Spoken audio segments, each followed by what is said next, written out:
Hi hello నమస్తే welcome to మనం TV నేను దుర్గా తెలంగాణలో సీఎం రేవంత్ రెడ్డిని ఒకరి వెంట ఒకరు బీఆర్ఎస్ ఎమ్మెల్యేలు కలవడం జరుగుతుంది. అయితే దీని వెనుక కారణం ఏంటి? అందరూ అనుకుంటున్నట్టుగా బీఆర్ఎస్ ఎల్పీ కాంగ్రెస్లో విలీనమయ్యే ఛాన్స్ ఉందా అనే విషయాలపై చర్చించేందుకు మనతో ఉన్నారు సీనియర్ అనలిస్ట్ అంకంరావు గారు. ఏం అడిగి వివరాలు తెలుసుకుందాం. నమస్తే సార్. నమస్తే దుర్గా గారు. సార్, మనం ఇప్పుడు చూసినట్లయితే బీఆర్ఎస్ ఎమ్మెల్యేలు అందరూ వెంటనే ఒకరి వెంట ఒకరు మన రేవంత్ రెడ్డి గారిని కలవడం జరుగుతుంది.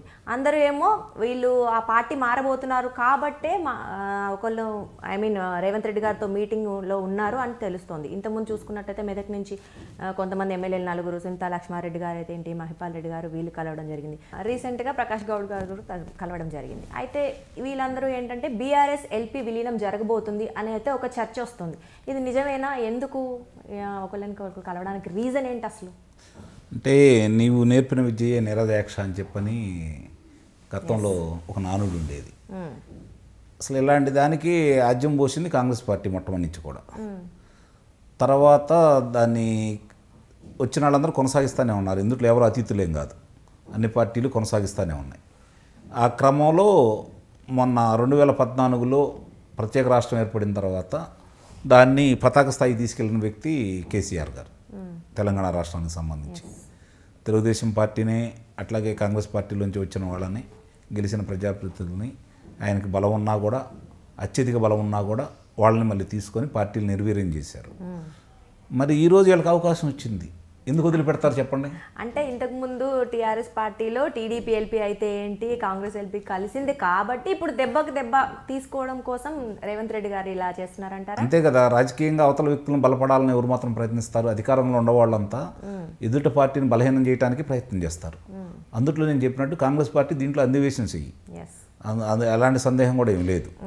ఇప్పుడు వాళ్ళు మాట్లాడుతున్నారు కదా, ఏమని, మీ ప్రభుత్వం ఎన్నాళ్ళతో చూస్తాము, ఎన్నికలు అయిపోయిన తర్వాత మీరు ఎందుకుంటారు అని చెప్పని. ఈలోపు వీళ్ళు ఏం చేస్తున్నారంటే, ఎన్నికల దాకా ఎందుకురా బాబు, ఈలోపే మీ సంగతి ఎందుకు తెలుస్తామని చెప్పని ఆ పార్టీని ఖాళీ చేసే కార్యక్రమం వీళ్ళు మొదలుపెట్టారు. అలాంటి విషయంలో గనక వెళ్ళటం మొదలు పెడితే రేవంత్ రెడ్డి గారిని తట్టుకోవడం అనేది చాలా కష్టం. కేసీఆర్ గారిని ఒకవైపు చూశారు వాళ్ళు, రేవంత్ రెడ్డి గారిని రెండు వైపులు చూడాల్సి వస్తుంది వీళ్ళు. అందుట్లో ఎలాంటి సందేహం కూడా ఏం లేదు. ఇప్పుడు జరుగుతున్న పరిణామాలను చూసుకుంటే సహజంగా మీరు ఒకటి గుర్తుపెట్టుకోండి అండి, ఇప్పటి వరకు జరుగుతున్నాయి అన్నీ చూసుకుంటా ఉంటే ఏ శాసనసభ్యులు కావచ్చు, లోక్సభ సభ్యులు కావచ్చు, పార్టీలు మారి అవతల పార్టీకి వెళ్ళేటప్పుడు నాకు నిధుల గురించి, నియోజకవర్గ అభివృద్ధి గురించి, అభివృద్ధి ఆగిపోయింది అంటే నాకు అర్థం కాని విషయం ఏంటంటే, గెలిచిన వ్యక్తులు పార్టీ అధికార పార్టీలో ఉంటేనే అభివృద్ధి జరిగిద్దా లేకపోతే జరగదా? మరి దానికి సమాధానం వాళ్ళే చెప్పాలి. అధికార పక్షంలో ఉంటేనే సేఫ్ మనం అనేసి అంటే మామూలుగా చెప్పుకోవడానికి, అది అధికార పక్షంలో ఉంటేనే అభివృద్ధి జరిగిద్దని చెప్పుకోవడానికి, స్వలాభం కోసమే వీళ్ళందరూ చేరుతున్నారు. ప్రతిపక్షంలో ఉండలేక స్వలాభం, ప్రతిపక్షంలో అదే వాళ్ళకి అధికారం కావాలి, దానికోసం అధికారం నుంచి వచ్చే లబ్ధి వాళ్ళకి కావాలి. దాన్ని దృష్టిలో పెట్టుకొని వీళ్ళు పార్టీలు మారుతున్నారే తప్ప ప్రజల గురించో నియోజకవర్గం గురించో మారుతున్నారా అయితే మాత్రం భావించాల్సిన అవసరం లేదు. గతంలో వాళ్ళు అట్లానే చెప్పారు, ఇప్పుడు వీళ్ళు అట్లానే చెబుతారు రేపు పొద్దున. ముందు ఎవరైనా సరే ఇట్లానే మాట్లాడతారు. నేను గతంలో చాలామందిని చూసాము, ఉదయం అధినేత దగ్గర కూర్చొని మాట్లాడుకొని వాళ్ళతో పాటు భోజనం చేసి చేయి తడాలకే పక్క పార్టీలోకి వెళ్ళిన వాళ్ళందరం చూస్తూనే ఉన్నాం. అతిథులేం కాదు ఇప్పుడు వాళ్ళు. అలాగే ఈ యువతల పార్టీ కూడా మేము అలా ఏం చేయమని చెప్పి మడిగట్టుగా అయితే కూర్చోదు. అంటే మరి కేసీఆర్ గారు ఎలాంటి చర్యలు తీసుకోబోతున్నారు అంటారు? తీసుకోవడానికి ఏముండదండి, అధికార పార్టీ ఏది ఉంటే దానికి వెళ్ళి పోతూ ఉంటారు. ఎమ్మెల్యేలను కాపాడుకోవాలి కదండి. గతంలో అంతకుముందే చెప్పాను కదా మీకు, నువ్వు నేర్పిన విద్య నిరదీక్ష అని చెప్పని. ఇప్పుడు పట్టుపోతుంది అధికారం పోయిన తర్వాత, ఎంత గొప్ప నాయకుడికైనా సరే పట్టుపోతుంది. మళ్ళీ ప్రజల్లో వీళ్ళ మీద వ్యతిరేకత భావం వచ్చినప్పుడు మళ్ళీ కేసీఆర్ గారే కావాలనుకున్నప్పుడు వెళ్ళినాళ్ళే మళ్ళీ తిరిగి వస్తారు.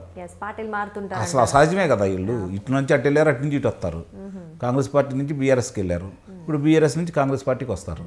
రేపొద్దున మళ్ళీ బీఆర్ఎస్ అధికారంలో వస్తుందనుకుంటే బీఆర్ఎస్కి వెళ్తారు, భారతీయ అధికారం రాబోతుందంటే భారతీయ జనతా పార్టీకి వెళ్తారు. అంతిమ లక్ష్యం ఏంటంటే అధికార పార్టీలో మనుగడ సాగించడమే, అధికారం కోసం కొట్లాడుకుంటారు. అంటే మనం చూసుకున్నట్లయితే ఎంతసేపు బీఆర్ఎస్ కాంగ్రెస్ పార్టీలోంచి ఒకళ్ళు మారడం తప్ప వేరే పార్టీస్ నుంచి పెద్దగా ఏమి చేరికలు కానీ కలవటాలు కానీ జరగట్లేదు. ఎందుకు ఈ రెండు పార్టీలు ఎందుకు మరి అవి మాత్రం స్టాండ్గా ఉన్నాయి? అంటే భారతీయ జనతా పార్టీ వచ్చేసరికి కేంద్రంలో అధికారంలో ఉంది.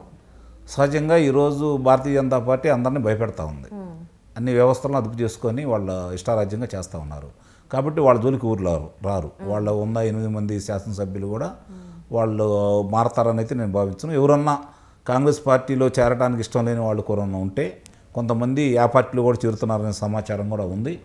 మరి వాళ్ళు ఎంతమందిని తీసుకుంటారా, వీళ్ళు ఎంతమందిని తీసుకుంటారా అనేది ఈ ఎన్నికలు సమీపిస్తున్న తరుణంలో అయ్యారాం గయారాం చాలామంది వస్తారు, మనం చూడొచ్చు. చిత్ర విచిత్రాలు పార్లమెంట్ ఎలక్షన్స్ లోపే జరుగుతుందంటారా ఇవన్నీ? లోక్సభ ఎన్నికల ముందే జరుగుతాయి ఇవన్నీ. ఓకే, మనకు క్లారిటీ వచ్చేస్తుంది. అనుమానమే లేదు దాంట్లో. అంటే ఒకవేళ నిజంగా ఇన్ని చేరికలు జరిగితే కాంగ్రెస్లో బీఆర్ఎస్ పార్టీ ప్రతిపక్ష హోదా కూడా ఉండకపోవచ్చు కదా మనకి. హోదా ఇక్కడ ఇప్పుడు వాళ్ళు 39 మంది శాసనసభ్యులు ఉన్నారు. వాళ్ళకి 39 మందిలో 12 మంది ఉంటే వాళ్ళకి ప్రతిపక్ష హోదా ఉంటుంది. ఓకే, ఇప్పుడు చిత్రం ఏందంటే అవతల పార్టీ అధినేత దగ్గరికి వెళ్తారు, అవతల పార్టీ కార్యక్రమాల్లో పాల్గొంటారు, వాళ్ళ ఎజెండాతోటి నడుస్తూనే ఉంటారు. మరి పత్రికాముఖంగా కనపడుతూనే ఉంటుంది, ప్రసార మాధ్యమాల్లో కూడా వాళ్ళతో మాట్లాడింది కలిసింది అన్నీ కనపడుతూనే ఉంటాయి. కానీ లోక్సభ అధిపతికి కావచ్చు లేకపోతే శాసనసభ అధిపతికి కావచ్చు మాత్రం అవి మాత్రం కనపడవు. వాళ్ళ అవసరం వచ్చినప్పుడు అప్పుడు దాకా ఉపయోగించుకుంటారు, వాళ్ళ అవసరం తీరిపోతే అప్పుడు వాళ్ళు అనర్హులుగా ప్రకటిస్తారు. అంటే కళ్ళ ముందు కనబడుతున్నా కూడా చర్యలు తీసుకోరు.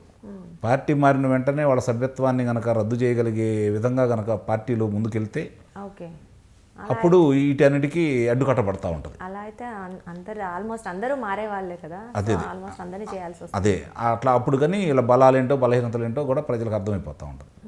వెళ్ళేవాళ్ళు కూడా పార్టీ మారేటప్పుడు రాజీనామా చేసి అవతల పార్టీకి వెళ్ళి గెలిస్తే వాళ్ళని కూడా కథానాయకులుగానే భావిస్తారు. కానీ అలాంటివి ఏమి లేవు కదా, మారుతున్నారు, దాని గురించి పట్టించుకోవట్లేదు. న్యాయస్థానాలు ఆశ్రయిస్తున్నారు, వాదోపవాదాలు జరుగుతూ ఉన్నాయి, సంవత్సరాలు జరిగిపోతూ ఉంటాయి. ఇప్పుడు ఆంధ్ర రాష్ట్రంలో కూడా చూస్తున్నాం కదా, మనం ఎప్పుడో ఇచ్చారు విశాఖ ఉక్కు గురించి గంటా శ్రీనివాసరావు గారు, మరి కనీసం ఆయనకు సమాచారం కూడా ఇవ్వకుండా ఆయన్ని రాజీనామాని ఆమోదించామని చెప్పని ప్రకటించడం కూడా జరిగింది. అతని సభ్యత్వాన్ని రద్దు చేయడం కూడా జరిగింది. అలాగే ఇప్పుడు తెలుగుదేశం పార్టీ నుంచి 4 వెళ్ళారు. ఆ 4 వెళ్ళిన వాళ్ళని చూసుకొని ఇప్పుడు గుంటూరు నుంచి గెలిచిన మద్దాలగిరి కావచ్చు, చీరాల నుంచి కరణం బలరామకృష్ణమూర్తి గారు కావచ్చు, మరి గన్నవరం నుంచి వెళ్ళిన వల్లభనేని వంశీ గారు కావచ్చు, వాసుపల్లి గణేష్ గారు, అట్లాగే కాంగ్రెస్ పార్టీ నుంచి ఇప్పుడు 4 వచ్చారు. కోటంరెడ్డి శ్రీధర్ రెడ్డి గారు, మేకపాటి చంద్రబాబు ఆయన, తర్వాత ఆనం రామనారాయణ రెడ్డి గారు, ఉండవల్లి శ్రీదేవి గారు. ఇప్పుడు వీళ్ళిద్దరు 8 మంది గురించి మాట్లాడుకుంటున్నారు. ముందుగా ఎవరిని అనర్హులుగా ప్రకటిస్తారనేది చూడాలి. అంటే వలసలు ఒకసారి స్టార్ట్ అయితే మళ్ళీ ఆగడం కష్టం అంటారు, నిస్సందేహంగా ఒకళ్ళు వెళ్తూనే ఉంటారు. అంటే అవసరం అందుకే చెబుతుంది. ఇప్పుడు ఎన్నికలు రాబోతున్న చివరి 2 నెలల్లో వాళ్ళ సభ్యత్వాలు రద్దు చేస్తే ఏంటి, రద్దు చేయకపోతే ఏంటి, అనుకునే ప్రయోజనం అంటూ ఏమీ లేదు కదా. కాకపోతే అక్కడ ఇప్పుడు రాజ్యసభకి ఎన్నికలు జరగబోతున్నాయి కాబట్టి ఇప్పుడు ఆ అంశాన్ని బయటకు తీసుకొచ్చారు, లేదా ఇప్పుడు కూడా బయటకు తీసుకొచ్చేవాళ్ళు కాదు. అంటే అలా ఉన్నాయి పరిస్థితులు ఈరోజు చూసుకుంటా ఉంటే. చూడాలి కాబట్టి మొత్తం పావులు కదపడం జరుగుతుంది, ఒకళ్ళనికొకళ్ళు మారుతున్నారంట ఒకళ్ళ పార్టీ నుంచి ఒకరికి. సో అయితే వీళ్ళకి ఏమైనా పదవులు ఆశ ఉందంటారా? అంటే ఇంకా ఏమైనా ఇప్పుడు వచ్చిన వాళ్ళని తీసుకుని మంత్రి పదవులు ఇస్తారు కదా, అనుమానం ఏముంది దాంట్లో? నిస్సందేహంగా జరుగుతుంది. వాళ్ళు అయితే ఊరికే రారు కదా, మేము 10 మంది వస్తున్నామంటే 2 మంది పదవులు ఇవ్వాల్సి వస్తుంది. పరిస్థితి ఏంటంటే ఆల్రెడీ కాంగ్రెస్ లో కొంతమంది ఉంటారు, వీళ్ళకి ఇస్తే మేము ఇప్పుడు వచ్చిన వాళ్ళకి ఇస్తే మా పరిస్థితి ఏంటంటే వాళ్ళు కూడా అడుగుతారు. వాళ్ళు కూడా ఏమి లేదు, ఇవన్నీ అలవాటైపోయారు.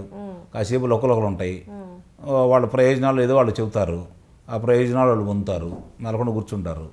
అవతల వాళ్ళు మళ్ళీ రేపు అధికారం మళ్ళీ బీఆర్ఎస్ వచ్చిందనుకోండి, ఇప్పుడు ఒక 39 మంది వీళ్ళు గెలిచిన వాళ్ళు ఎట్లయితే వెళ్తున్నారో అంతకుముందు ఎట్లయితే వచ్చారు, రేపొద్దున అట్లని ఈ కాంగ్రెస్ పార్టీ నుంచి దానికి వెళ్ళిపోతారు, పార్టీ అధికారంలో ఉంటే ఆ పార్టీలోకి వెళ్ళిపోతారు అంతే.